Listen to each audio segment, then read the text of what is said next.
దేవుడు మనకి ఈరోజు చెప్తూ ఉన్నాడు, అసలు మనం ఎందుకు ప్రార్థించాలి, ప్రార్థించకపోతే ఏమవుతుంది, ప్రార్థిస్తే ఎలా ఉంటుంది, ఈ రెండు డిఫరెన్స్ మనకు అర్థమవుతే మేబీ మనం ప్రార్థనలో ఇంకా ఎక్కువగా ఉండడానికి యొక్క అవకాశం అనేది ఎక్కువగా ఉంది.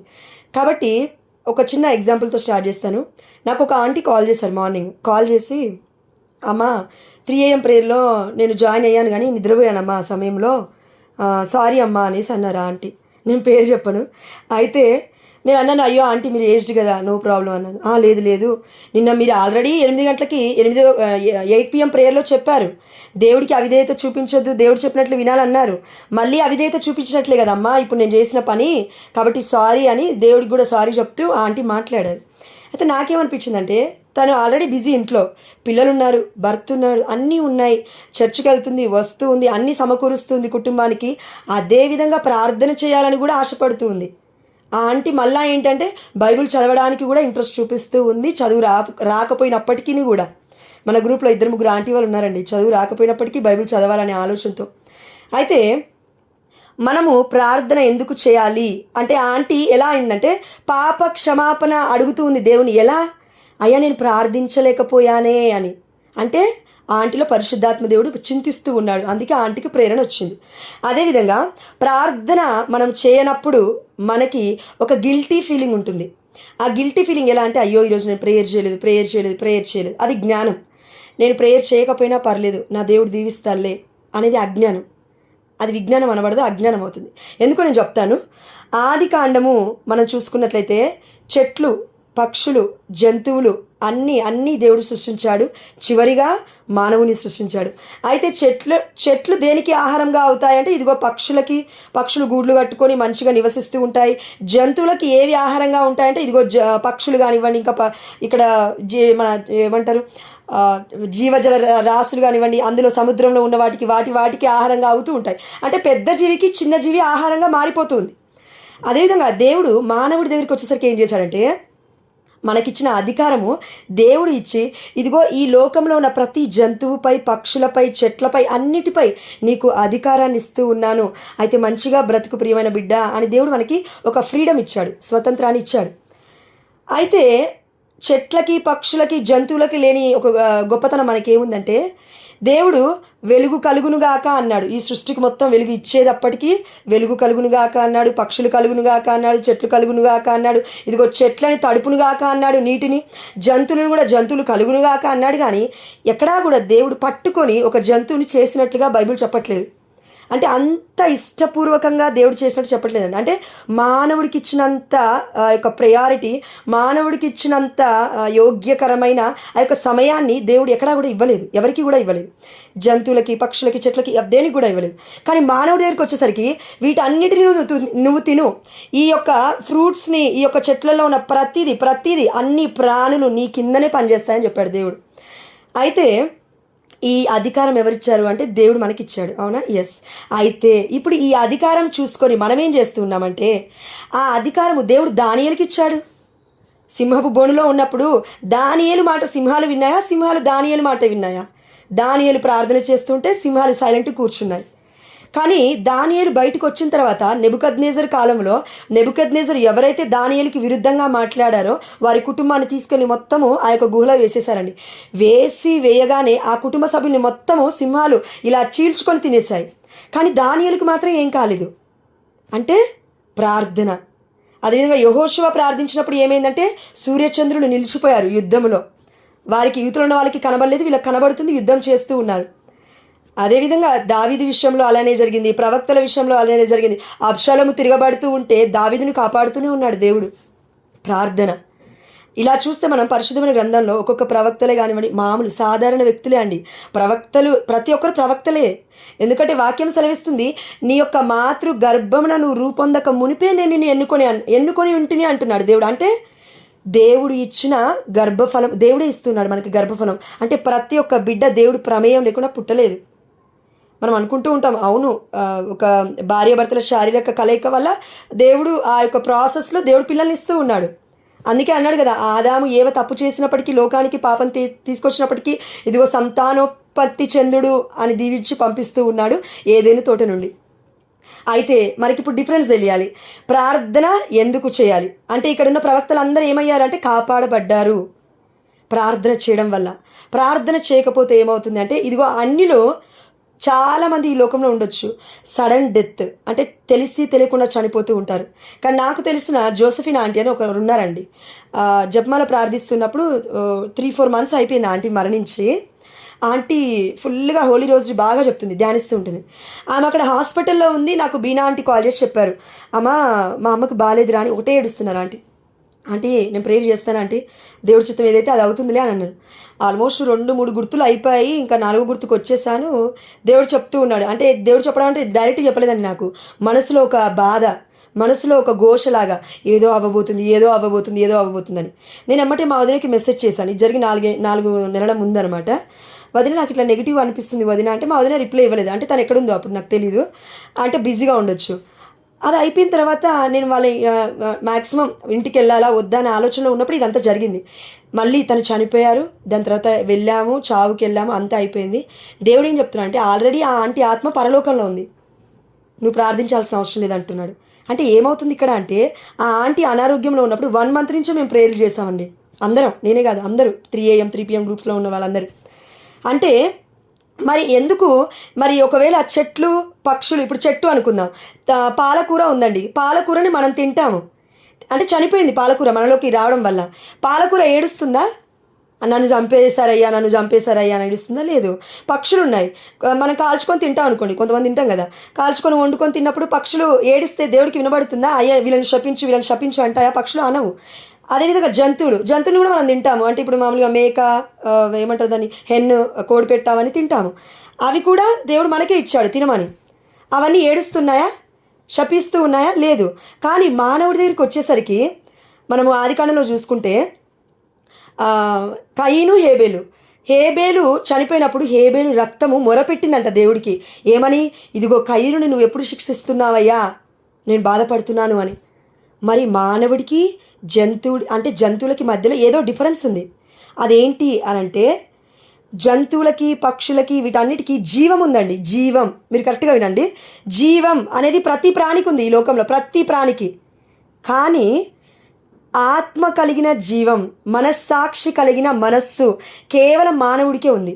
అంటే ఏది మంచి, ఏది చెడు, ఏది కరెక్ట్, ఏది తప్పు అనే ఒక ఆలోచించే ఒక జ్ఞానము దేవుడు మనుష్యుడికే ఎక్కువగా పెట్టాడు.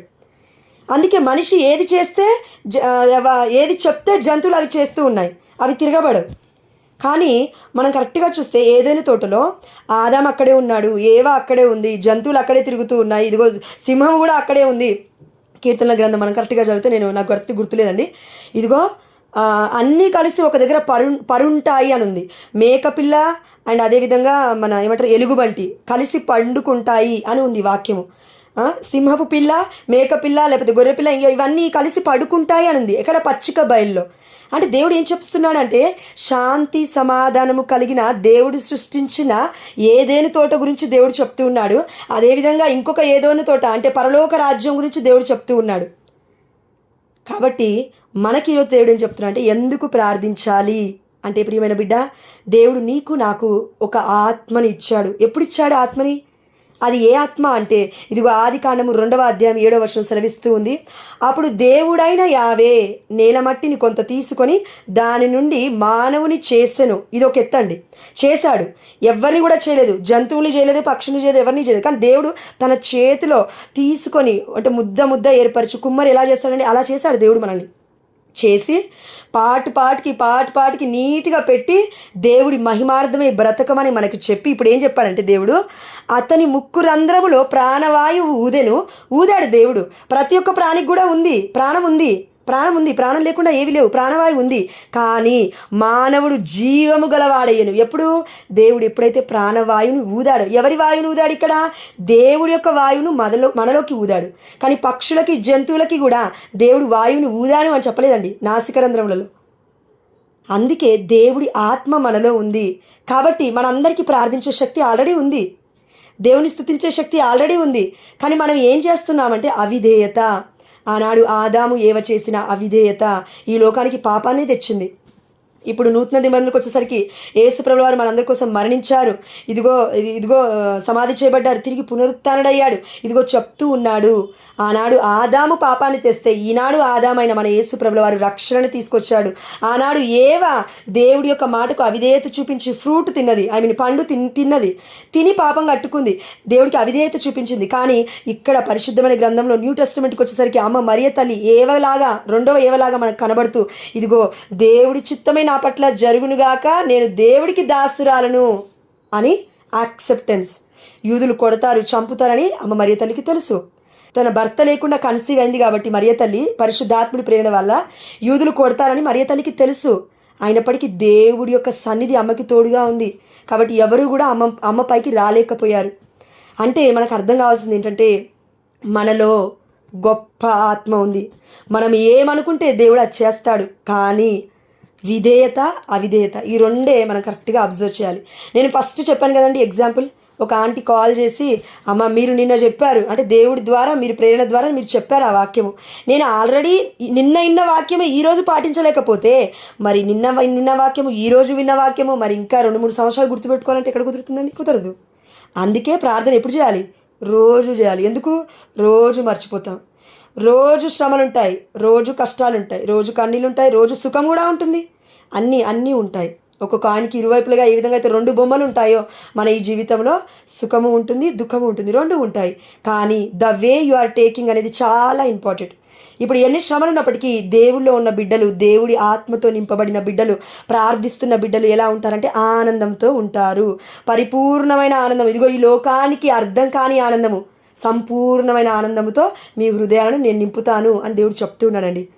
ఆ ఆనందంతో మనం బ్రతకాలంటే మనం చేయాల్సింది ఒక్కటే, పరిశుద్ధాత్మ దేవుని నిద్రపుచ్చకూడదు. ఆనాడు యేసుప్రభువు వారు పడవలో వెళ్తూ ఉంటే శిష్యులతో పాటు నిద్రపోయాడా అండి? ఎస్, నిద్రపోయాడు. ఎందుకు నిద్రపోయాడు? యేసుప్రభువు వారితో మాట్లాడుతున్నారు ఎవరు? వాళ్ళ పని ఏదో వాళ్ళు చేసుకుంటూ ఉన్నారు. అమ్మో ఇటు పోతుంది, అటు పోతుంది, ఓడ అటు వెళ్తుంది, ఇటు వెళ్తుంది, గాలులు వస్తున్నాయి, సముద్రం అలలు మొత్తము పైకి వస్తూ ఉన్నాయని భయపడుతున్నారే కానీ మా పక్కనే యేసుప్రభుల వారు ఉన్నారు, దేవుణ్ణి అడిగితే సరిపోతుంది అని గొప్ప విశ్వాసాన్ని వారు అప్పటికప్పటికి చూపించలేదు. కొంచెం సమయం అయిపోయిన తర్వాత ఇదిగో మేము చనిపోతున్నాం, లే లే లే అని లేపుతూ ఉన్నారు బోధకుడా అని. మనము కూడా ఈ రోజులలో ప్రార్థన చేయమని చెప్తే ఈరోజు చేయం. రేపు ఎగ్జామ్ ఉందనుకోండి, ఈరోజు నైట్ చేస్తాం, లేకపోతే రేపు పొద్దున్న లేసి చేస్తాం. ఎగ్జామ్ ఉంటే ఎలా చేస్తామంటే దేవుడికి తెలుసు కదా, అన్నీ మన హృదయం దేవుడికి తెలుసు. సంతానం కావాలంటే ఆ ఒక్కరోజు 2 రోజులు చేస్తే సంతానం వస్తుందా? లేకపోతే జ్ఞానం కావాలంటే ఒక్కరోజు ప్రేయర్ చేస్తే జ్ఞానం వస్తుందా? లేదు కదా. It's a process. క్రిస్టియానిటీ, క్రైస్తత్వం అంటే క్రైస్ట్ ఇన్ అస్, క్రీస్తు మనలో ఉన్నాడా, క్రీస్తు మనలో లేడా. ప్రార్థన ఎప్పుడైతే ఉంటుందో అక్కడ పరిశుద్ధాత్మ దేవుడు ఫలిస్తాడు. ప్రార్థన ఎక్కడైతే ఉండదో అక్కడ పరిశుద్ధాత్మ దేవుడు నిద్రపోతాడు. ఏ విధంగా అయితే యేసుప్రభువు వారు నిద్రపోయారు. ఒక్కొక్కసారి నిజంగానండి దేవుడు నిజంగా నిద్రపోతాడు. ఎలా అంటే మనము దేవుడి దగ్గరికి వెళ్ళకుండా, దేవుడి సన్నిధికి వెళ్ళకుండా నా ఇష్టం వచ్చినట్లు నేను చేస్తాను, నా చేతులలోనే ఉంది ఇంకా నా జీవితం, బిజినెస్ మొత్తం నా చేతుల్లో ఉంది, నేను ఎట్లా చేస్తే అట్లా నడుస్తుంది.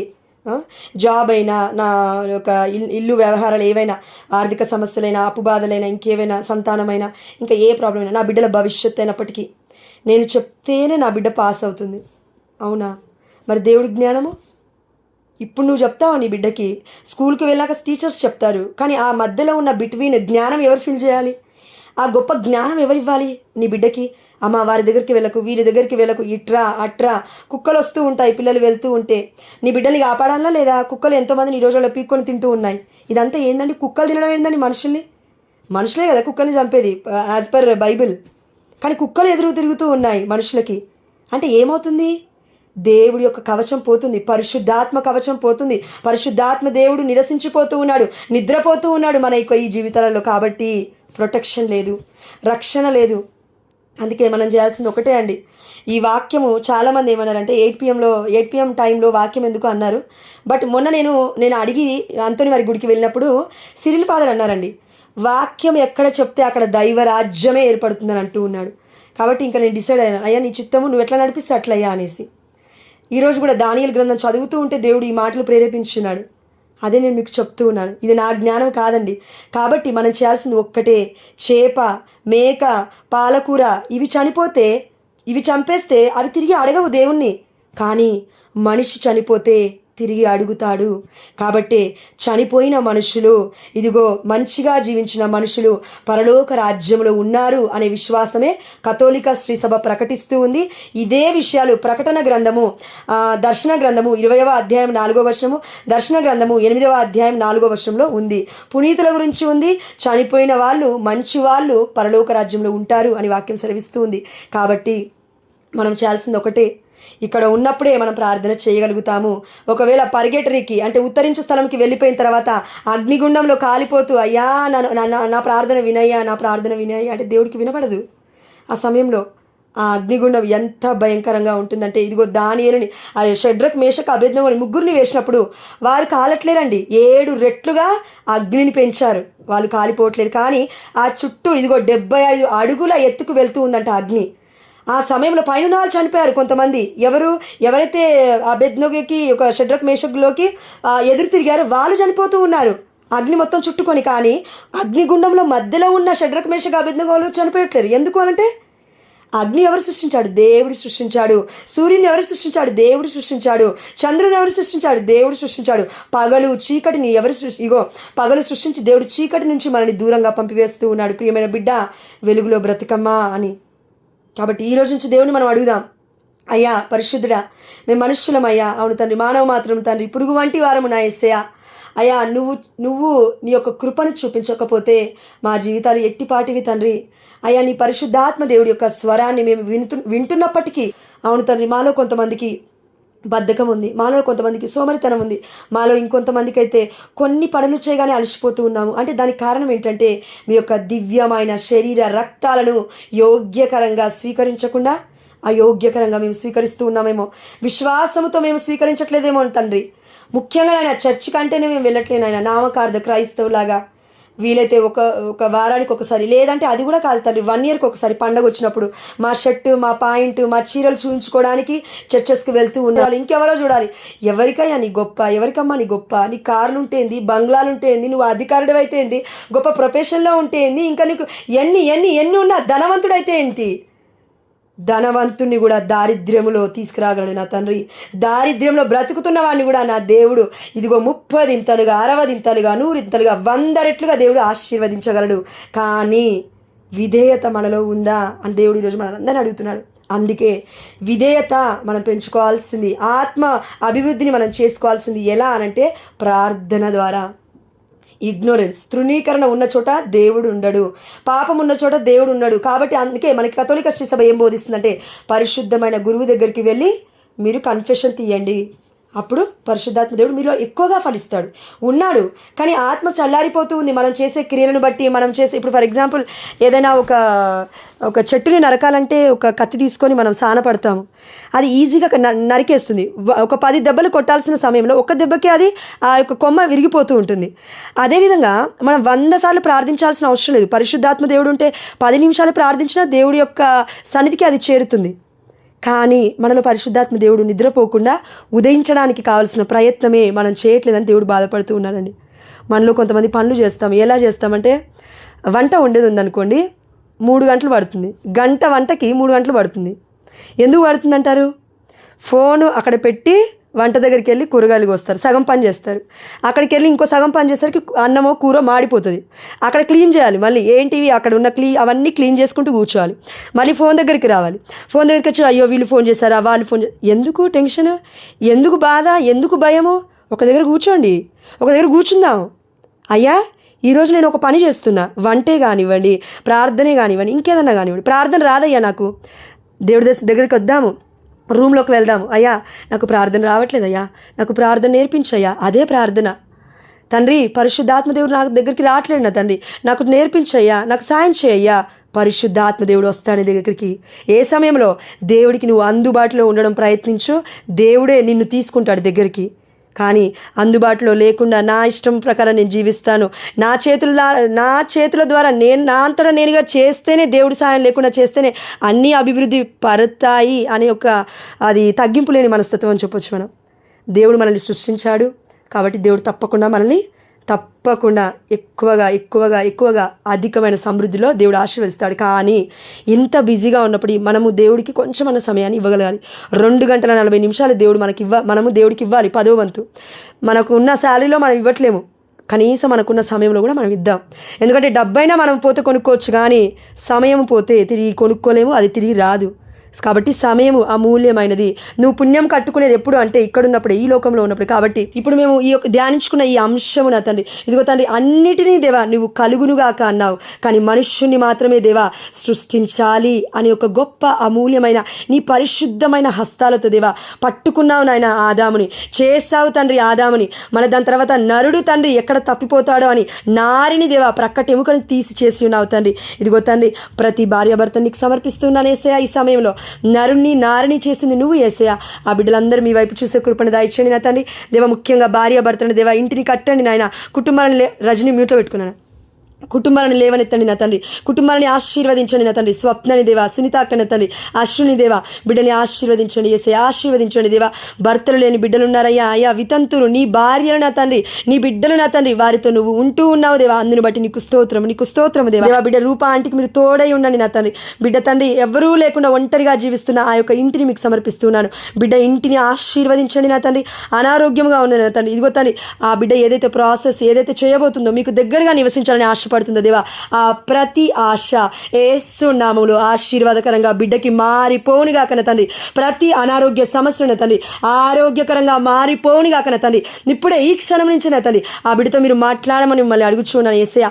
నిన్నటి రోజున ఆ బిడ్డకి దేవ దర్శన రూపంలో మీరు మాట్లాడినందుకు మీకే సమస్త ఘనత మహిమ చెల్లిస్తూ ఆమె మరియ తల్లి మధ్యస్థ ప్రార్థన ద్వారా, సకల పునీతుల మధ్యస్థ ప్రార్థన ద్వారా దేవ మౌనిక అక్కని తండ్రి, అదేవిధంగా దివ్య సిస్టర్ని తండ్రి, తన యొక్క కుటుంబాన్ని దేవ, సెబాస్టిన్ అన్నిని దేవ, అన్న మేరీ ఆంటీని తండ్రి, ఇప్పుడు జాయిన్ అయిన బిడ్డలందరినీ కూడా పేరు పేరున ఆశీర్వదించి దీవించమని, దీవిస్తారని విశ్వసిస్తూ యేసు అతి శ్రేష్టమైన నామంలో, ఉన్నతమైన నామంలో, ఘనమైన నామంలో అడిగి పొందుకున్నాము మా ప్రియ పరలోకపు తండ్రి. ఆమేన్, ఆమేన్, ఆమేన్.